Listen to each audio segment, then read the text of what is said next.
Hello, Facebook. We're getting ready to record Friday's Be Our Guest podcast. We're back from Sunday's fun. We're over $29,000, by the way, and it would be nice to have a nice round number. So if you haven't donated yet, beourguestpodcast.com. Just saying. I won't bug you. I bugged you all day on Sunday. So we're going to bug them anymore, think? No? Little bugging. Bugging? Okay. All right, so let's do this. You get to preview, obviously, peeking in for Friday's Be Our Guest podcast, episode 1206. Here we go. Oh, look at the balloons. Isn't that cute? I can't see them. Wow. It's a little frame that I drew up this afternoon. Oh. You created that like you were sketching it out. I'm working on that all night. I was like, how could I plus the podcast? We need hot air balloons. We need hot air balloons. That's what we need. That's what everyone needs. That's it. Apparently everyone likes the background. So see, there you go. Oh, look at that. See, look at that, Nicole, working hard for you guys. That's it, Jeff, working hard, making it look nice. All right, here we go. It's feeling like we're podcasters. Here we go. Welcome to episode 1206 of the Be Our Guest Walt Disney World Trip Planning Podcast. I'm your host, Mike Rallman from BeOurGuestPodcast.com and MagicalMouseRadio.com. Happy Friday to you. Thanks so much for checking in, downloading or streaming the show. And, while you're listening today, we would love it if you just hit that share button. Let people know that you tuned in. Maybe they'll stumble across our podcast. Maybe they'll think it's the worst thing they've ever heard in their lives. That's sad. I know, it'd be sad, but mostly they're going to love the show and they're going to become a part of the podcast family forever. Forever? Right.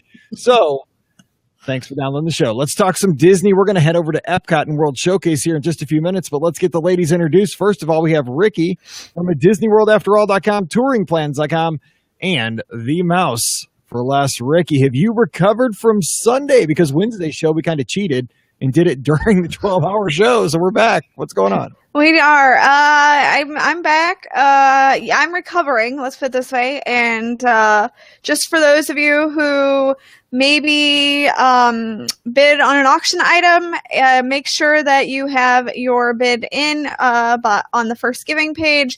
It needs to be in by the 7th. So if you don't pay for your auction item by the 7th, then it goes to the next lowest bidder or highest bidder, I guess I should say. So make sure your bid is in.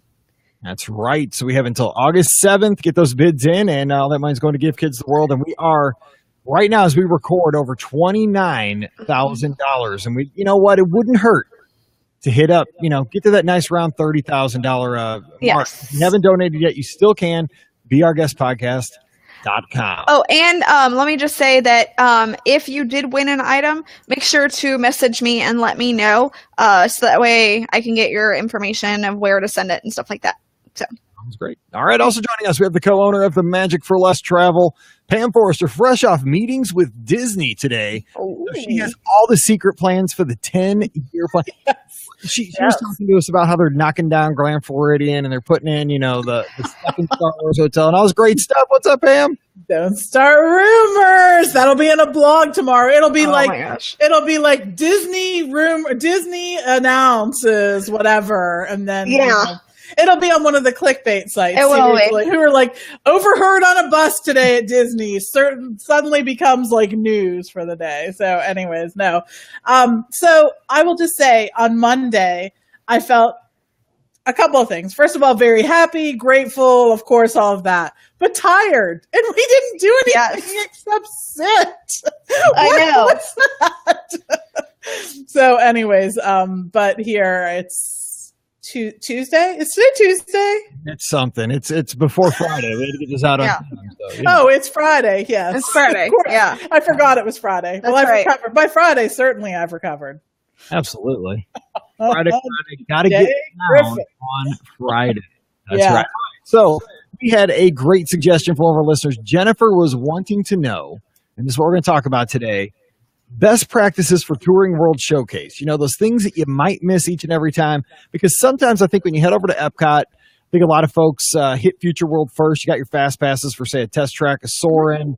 Mission Space maybe here in the months to come. Who knows with that new refurb. But there's a lot going on in Future World. And then you kind of wander back to World Showcases. It opens around 11 o'clock. Maybe you're getting hungry. You want to have some lunch. And you maybe make your way around World Showcase before you head out for an afternoon break around 3 or 4. But World Showcase is much, much more than that. So I think today we're going to talk about our best strategies for making World Showcase the destination but also talking about those things that you can't miss in World Showcase that you may miss time and time again, or maybe your friends don't see, and that you're like, hey, this is a big part of our trip, but I think a lot of people skip this. So as we record here live on Facebook, give us your suggestions right here in the Facebook chat. We'll include those into the podcast, because I think many minds are going to help with this topic. So Ricky, when you head into World Showcase, first of all, some people start over in the UK. Some people start in Mexico. I'm a Mexico person because I always like to get my tacos, so I'm sustained for Of course. But, you know what I'm saying? You can go either way. But what kind of things pop into your mind as far as not seeing it at a very surface level, but really experiencing World Showcase for the World's Fair kind of atmosphere that it's meant to be? I think that one of the things that so many of us don't do when we go to World Showcases, we'll maybe just go around the perimeter, but we won't actually go into the pavilions. I know. I've been guilty of it too. It's just a thing that happens. You're just like, okay, I've got this much time and I have to get everything done. So you cut out going into the actual pavilions. So with that said, one of my favorite things to do is to actually go and explore the Morocco pavilion. It's probably one that's, I think, one that a lot of people skip because they think, oh, I don't like Moroccan food or whatever. So they won't go into the pavilion because they don't think that there's anything much besides the food. But the Morocco pavilion overall is seriously, it is Disney at its finest, because it is one of the most themed pavilions you will ever go into when you go into Epcot. I mean, it is themed to the nines. I mean, seriously, everywhere is themed in this pavilion. Because, as it's said, the King of Morocco helped to build it. So when you got the King of Morocco helping, you're going to have authenticity, right? So because of that, I love, and you can smell the incense in there.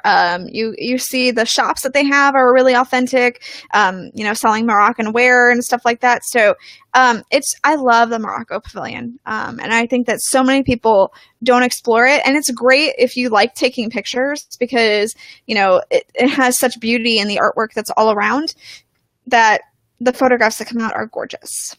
I agree. Morocco's amazing. And let me just throw this out there because we're going to give our tips. But one of the things I got to do last month when we were down there was Pam gifted me another tour, which she frequently does for our anniversary, which I love, is that I went on it's called World Showcase Destinations Discovered Tour. It's a new tour. And it's a walking tour, 5 hours through World Showcase. You go backstage, you get to see the illumination. I don't know if it's always the same, but you got to see the illuminations barges backstage. You got to see the backstage areas of Germany, Norway, how they kind of transformed the Norway pavilion into what it is today from what it used to be. And, we went back behind France and she hinted at a new attraction coming, and we now know that's Ratatouille and how they're cleaning out a big area to put something new and exciting. So, but the story's also about, like you mentioned, Morocco. We spent a lot of time in there, and we talked about how, there's the old city part of that pavilion and the new city. And they talked, we were in the one kind of common area there. It's not a restaurant, it's not a store. It's where the restrooms are, but there's water running out. And it talked about how this is modeled after more of a wealthy person's home because of the running water and how scarce that would be in a Moroccan area. So, you get those little tidbits. We talked about if you go through Germany, there's 3 looking like soldiers or people in suits of armor. If you look up on the pavilion, she told us who those guys are and why they're there and what's the backstory and what's the story of the guy on the horse in the middle of Germany. Why is he there? How does that tie into the culture? So that tour, well worth it. Only 3 people the day I did it. I did it with a couple and the tour guide. So lots of personal attention. I think it wasn't real expensive, like $100. So that's something if you're really a World Showcase person today and you're looking for that next way to see World Showcase, that's something to think about. All right, Pam, what about you? Because World Showcase is a great place to explore, and it's nice because you don't have to have your fast pass. You're not tied so much to a time. I like that. That's absolutely true. And so I'm going to give you 2 tips in terms of they're kind of paper things, right, that you're going to want to give. Of course, they're there in the app too, but the first thing you're going to want to get is the entertainment guide. Yes. Because there are so many great entertainment shows, and sometimes you'll just happen upon them, but other times you really kind of will want to plan so that you make sure you get to see some of these entertainers because they're great. And they're in a bunch of different locations. You have Mariachi Band, of course, in Mexico. There are a few good shows in Italy and also France and the UK. Just lots of things that you're going to want to see. So make sure you do that. And then for the kids, one of the things you want to get is one of those World Showcase passports. Those are awesome. I remember, and they've been around for forever. I remember Hannah doing them when she was young. But at each of the World Showcase pavilions, you can get their stickers that come with the passport, but then they'll also stamp it with you, sort of like a passport stamp. They're really cute. There's some facts about the country that you'll learn, things like that. But the reason why I think that these are so great to have is they really keep kids engaged in the World Showcase. And sometimes some children, kind of get bored with that and stuff like that. Now, it does become one of those things that, like, at some point, as a parent, you may wish you hadn't done, how like there are activities like that. You're like, oh my gosh. Do we have to wait for yet another thing? But anyways, I think it does offer more pros than cons. It actually, as your children get older, they can go ahead and like find the person who's going to stamp it themselves. And, that might give you like 35 seconds to, inspect something without the kids. So I think that those are two things that you're absolutely going to want to do. And they offer a lot of benefits. So they do, because it's really about, when I think of World Showcase and I think of going around with your kids or even just yourself, it's that you get an opportunity to interact with people from all around the world, from these cultures, from these countries. Again, I'm here in Missouri, dead center of the United States. We don't have a hugely diverse, as far as ethnicities, population here. We just don't have folks from Asia and Africa and, the countries over in Europe and stuff. It's an opportunity really to, I like hearing the accents, just having a conversation with somebody, but also when you engage them and ask, what's, especially with us in education, what's your educational system like? Just real quick, like, how long do you go to school? Like, how long are your days? How many are in your class? Kind of stuff like that. It's interesting, especially if you have your kids along. I know Carolyn in our chat saying that, it's not only just for the kids, she enjoys doing it as well. I agree. We used to use along those lines, we'd always go to the Kid Cot fun stops. Mm-hmm. And Mallory would only color, and Paige did this too. They would only color with the colors that were present on that country's flag at that location. So that way they had kind of an abstract looking Duffy or Perry the Platypus or whatever it was at the time, because they changed the little figure you cover. But at that, they would only cover like one color, like 1/11th of it. And then by the last country, they would kind of fill it in. It was real kind of like a quilty looking, but it was only with those countries' colors at each station. And that was kind of fun. Because that way we had to talk about the flag. Okay, we're in Canada. You can only use red and white. So just a neat thing, and it was also free. So that was nice. But you're right, Pam. You got to be careful because it can slow down your World Showcase touring to a crawl. Or if you want to leave, like cut out part way. This would happen to us a lot when we were staying like at the Otter Beach Club. And we get to like part way, and we'd be like, okay, we're out. Like we're gonna go back and whatever. And then Hannah would be like, no, I have 5 more countries I have to do. And we're just like, oh, you're killing. You always say you'll bring it the next time because you always forget to bring it. You know what I'm saying? Like right. We ended up with like 3 or 4 half done ones. That we many. Exactly. We probably have a ton of those in the laundry room. Okay, so one thing I want to mention is the 3 movies you can see in World Showcase. So right now we have China, the 360 movie, which is being changed. That was announced. In 3. You also have Impressions de France. Shout out to Scotty G. It's his favorite attraction at Walt Disney World. And the 360 movie in Canada. So those 3 things, I think 90% of the World Showcase visitors do not see on a typical day because, one, it forces you to go back into the pavilion, all 3 of them. You have to intentionally make it a point to see those movies. You're not going to really stumble upon them. Right. China's movie right now is a little outdated, but I'll tell you what, it's one of my favorite. There's something about that story. And maybe it's because, again, I've told this story on the podcast before. On Living with the Land in Epcot, when you get to the end of it and on the left-hand side of the boat, there's those pictures of the people that kind of pop up and kind of fade in. Yep. Always wondering what that guy, it's like a grandpa guy and a little boy. Like, I took a picture of it this last trip. I'm not kidding. I'll have to put it in the notes or something. But I wonder where they are now. Do they know they're still in an Epcot attraction? 25. Why don't we get an update on that? Where are they now? It would not be hard. I wonder that about the folks like in the China movie because it's still it's such a has such a long history, because when you talk about the Great Wall of China, it hasn't changed much since 1982. You know what I'm saying? Like, it's Right. the same Great Wall of China. However, the urban areas have changed very much, and the politics of the area has changed a lot. So I'm excited for the new movie, but I say dive into all three of those movies with your family, because I know we have HD TVs now, and it's very easy to access information online and see videos similar to this nowadays, where it wasn't when these things came out. But it's still fun. It immerses you further into that culture, into that country. So let me ask you two both this real quick. Which one's your favorite out of France, China, and Canada? So Pam, what's yours, if you had to pick one? So I think there's just something about the France movie. It is stunningly beautiful. The music is taken from composers that are from France. So there's beautiful music that you'll probably recognize a lot of it, but the landscape shots are fantastic. Tell me you don't want to go to that location, which is on the river with the trees, kind of the leaves.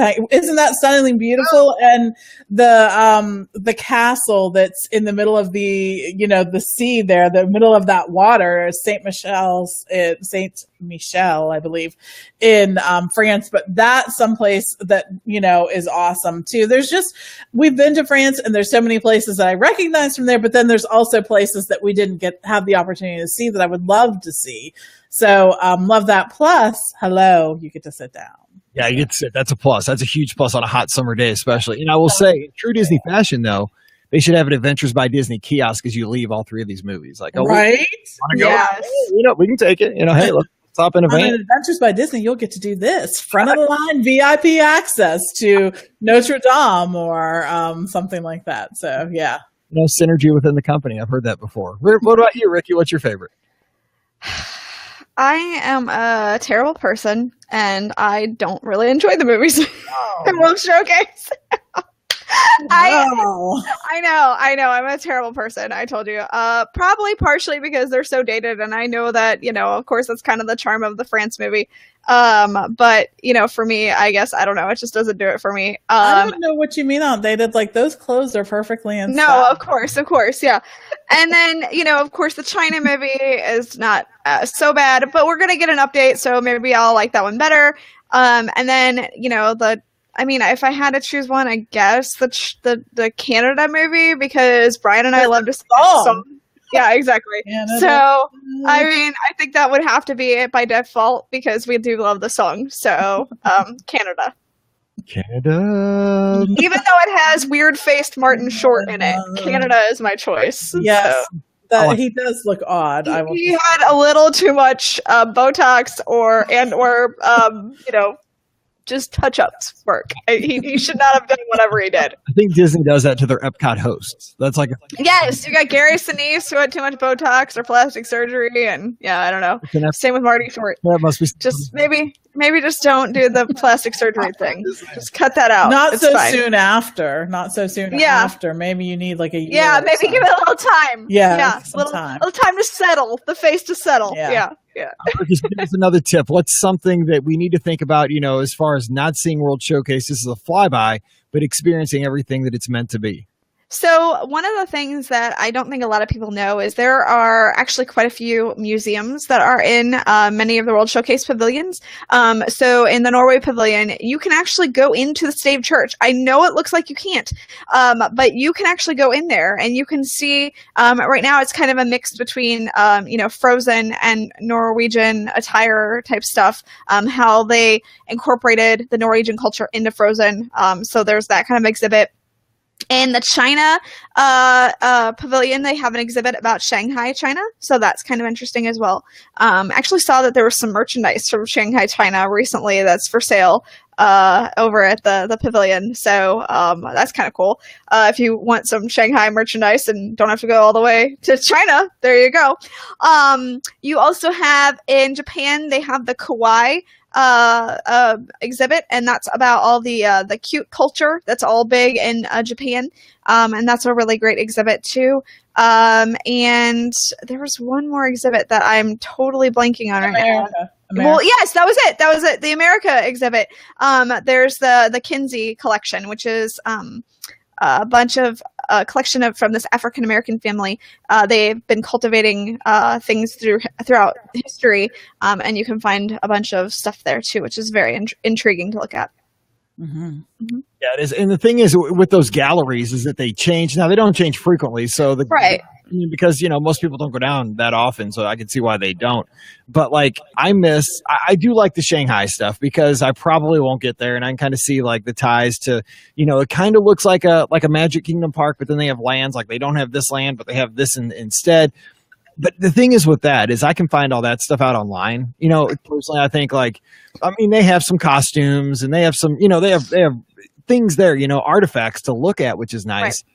But to me, I don't know. I kind of miss things like the Terracotta Warriors, because that is pure Chinese history to me, and even though they're just replicas, I know they're not the real ones and stuff, but it makes it feel more authentic. And that tour, what it did to me too, was it made me see, because I've seen the details of World Showcase because it's really neat to see all those things.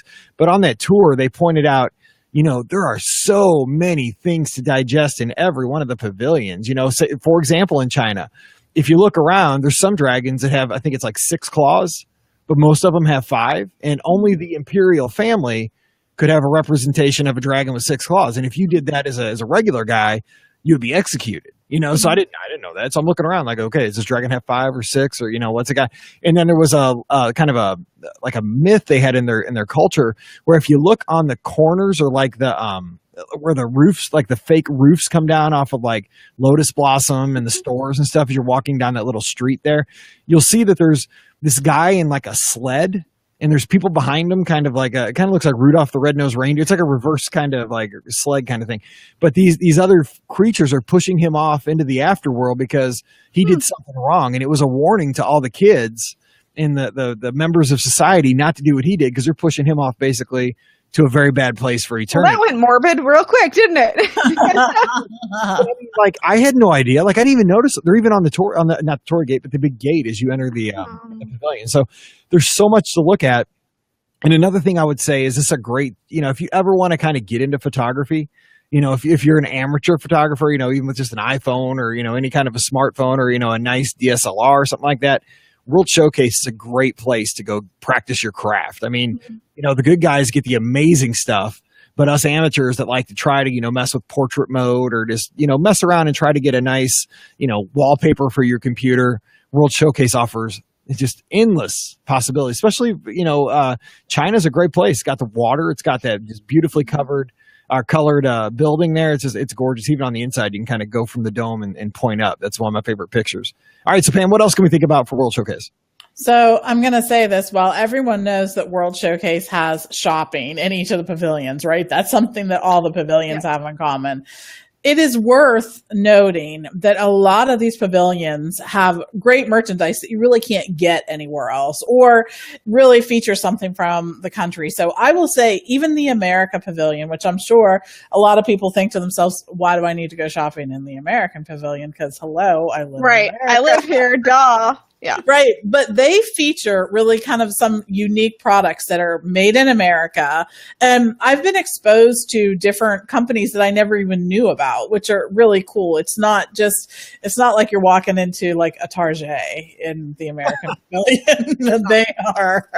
There's some really kind of cool, little companies that are featured there. So that's really cool. But like in the UK Pavilion, they have like Royal Doulton China and they have like cashmere scarves from the Lady Diana collection. And there's lots of stuff like that. In each of the pavilions, they're going to feature things from their native lands. And I think that that's something that's really cool too. I know Hannah for the longest time loved the stores in Japan because she liked, all that kind of animation thing and the anime thing. Well, as soon as you walk in, you see all of that. You see all that stuff. It's not just like the Hello Kitty. They have the stuff from My Neighbor Totoro and like all that stuff that you really actually can't find that stuff any other place except for the pavilion there in Japan is one of the few locations. So, and it's just things like that. So I know that shopping can get boring quickly, but if you pick at least a few of the countries to stop in, it's really worth it. And think about it. when you think about Epcot and the World Showcase, although say what you like about how authentic an experience it is, when you travel to some place, the way that you get to know most about that society and culture is looking at what they eat. And there's a lot of, restaurants there and things that are available in their shop. It really tells you a lot about, those people. And so it's, in some ways it is very authentic. Now, I'm not saying that, you need to eat in the American Pavilion, because that I don't think that's a great representation. Don't eat in the American. If you learn anything from our podcast, please take this with you. Do not eat in America unless it's Food and Wine or Flower and Garden. When they have the booth, that is where you want to eat. Do not eat in the counter service place. Just don't do it. Don't you wonder, why don't they have a fantastic barbecue place there? I don't know. Right? Dang, let's hit it out of the park with this. Seriously. Is it just because then they can't serve the barbecue stuff during Food and Wine and Flower? No, because they could do that too. Find stuff to sell at the booth for Food and Wine and Flower Garden. 100%. Take the food works at Flower and Garden and Food and Wine and bring it into the America Pavilion, because your food there is awful. Or you could serve tacos. Americans eat a lot of tacos. I mean, absolutely. It's just, I feel like they could think of something a little more creative than a counter service steak and burger and yes. Nobody wants a steak from America, trust me. No. Not what you want. Counter service steak. No. Good. So that, absolutely something to think about with that. Yes. I like Jeanette's take that they could have like state fair foods at Food and Wine and Flower and Garden, and then bring that's my idea there. I don't know if that's what she was going with, but then bring the barbecue into the real pavilion. Yeah.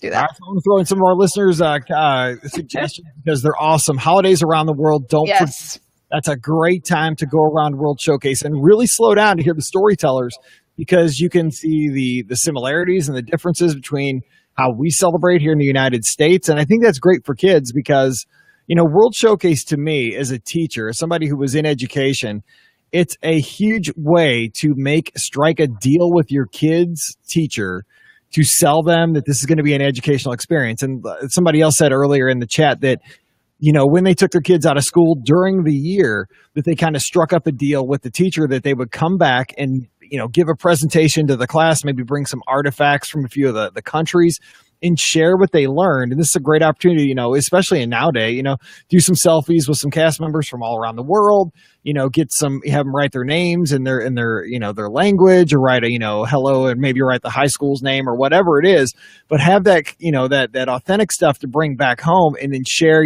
for 10 minutes, maybe make a PowerPoint, maybe do a video presentation of what you learned, what's the same in this country, what's different than our culture, and kind of things like that. I think World Showcase lends itself to education perfectly, because Future World, while it is a celebration of the future and technology and science, it's not so much anymore, but World Showcase is an easy sell. So holidays around the world too, get out there and, enjoy that time of the year, because that could be World Showcase in just a totally different light. Now, what about festivals? You mentioned that, Pam. So yeah, Food and Wine, Ricky mentioned it, but Food and Wine, Flower and Garden, great opportunity to see kind of World Showcase on steroids in a sense, but also I don't know if it's a good thing for the first timer. What are your thoughts on that?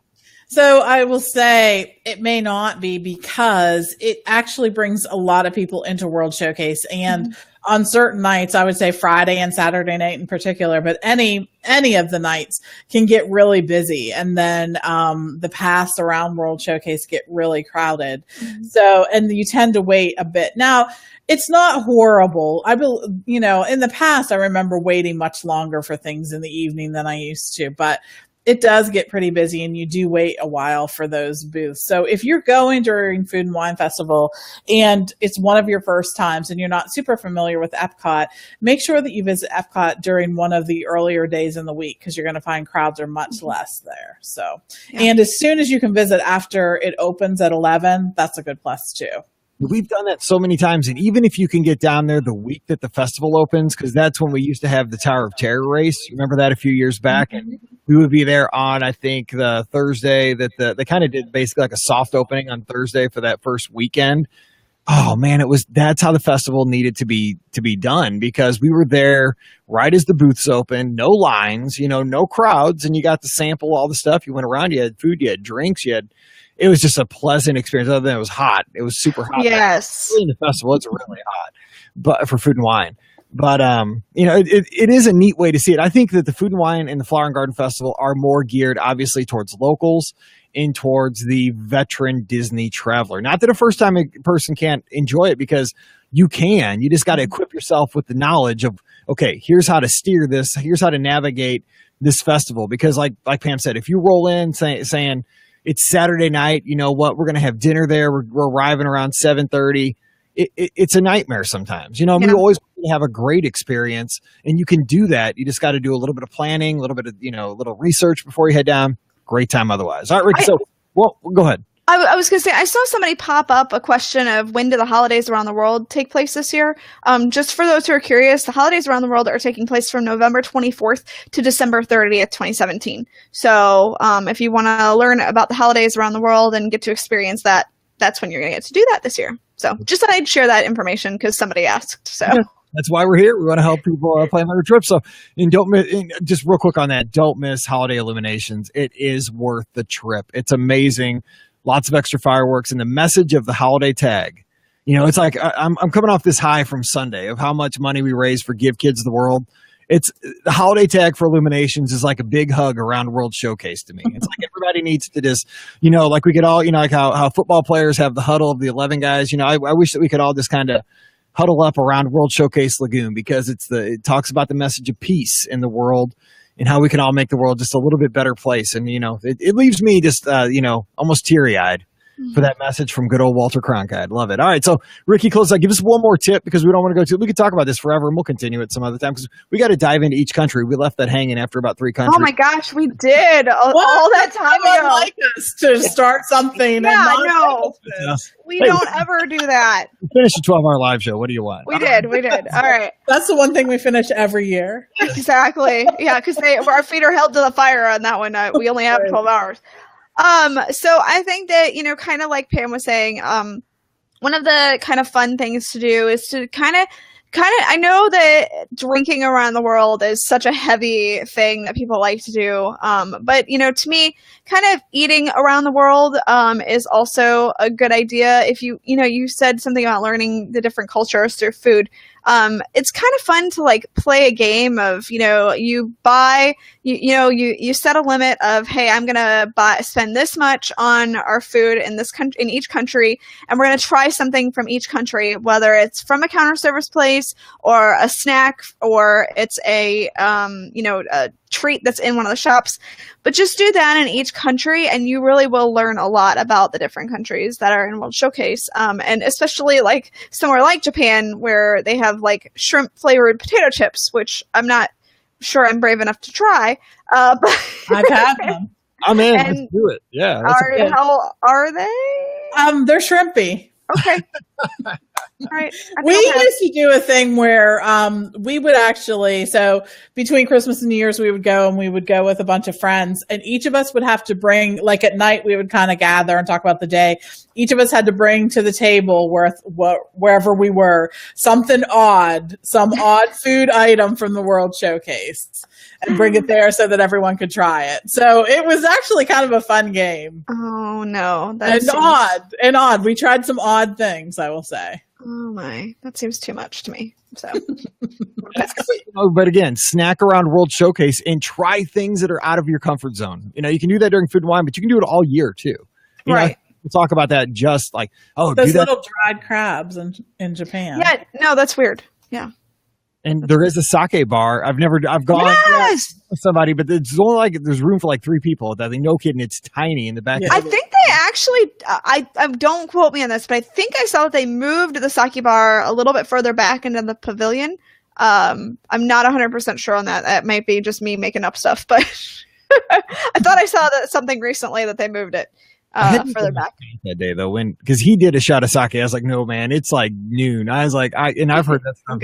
You up. I was like, Nope. But he got me on the moonshine this last trip, and I was like drinking jet fuel. So I guess I'll try that. No, it was not. I swear, when we had the moonshine, I couldn't even taste the alcohol. Dude, this stuff was hot. And tequila's my friend. So anyway, Pam, what's one more tip for seeing World Showcase to make the most of your time in the back of Epcot, as people say?